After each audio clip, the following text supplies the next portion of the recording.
is the Radio 1 News Update for March 3rd. I'm Mariam Arthur. In local news, speaking at an early childhood development conference, the Prime Minister condemned the effects of war on children, speaking of victims from Middle Eastern countries who face death, disability, and orphanhood, something he then compared to the U.S.'s 1970s bombing campaign in Cambodia. The Ministry of Foreign Affairs is preparing a standard white paper to be used as a template for all diplomatic affairs.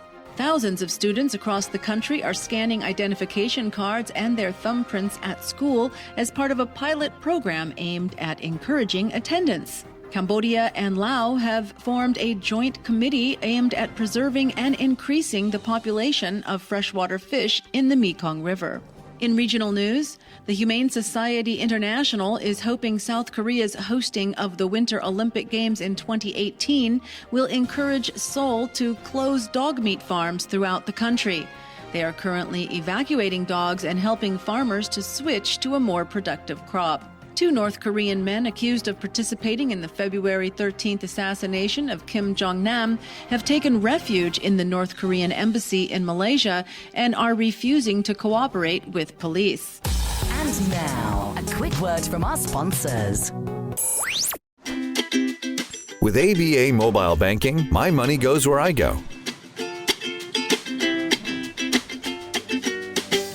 Out with the family and need to top up the wife's card? No problem.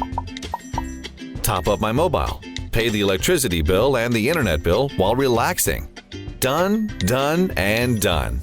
No problem. My teenage daughter left her card at home and needs some cash. No problem.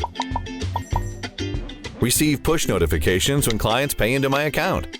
Definitely no problem. With ABA mobile app, you can easily transfer funds between ABA accounts, pay your bills, receive notifications every time you receive or transfer funds, and more. ABA Mobile. The bank is wherever you are. Coming up next, international news. Syrian government forces have entered the ancient city of Palmyra, pushing back militants from so-called Islamic State, backed by Russian airstrikes. The House of Lords voted 358 to 256 that ministers should guarantee EU nationals' rights to stay in the UK after Brexit, issuing the first parliamentary defeat for the government's Brexit bill.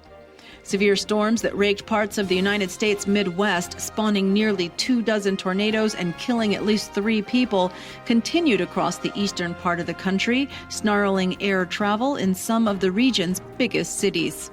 This has been the Radio 1 News Update. Stay tuned for more news on Radio 1 FM 103.7. The news was brought to you by ABA Bank, a partnership you can trust.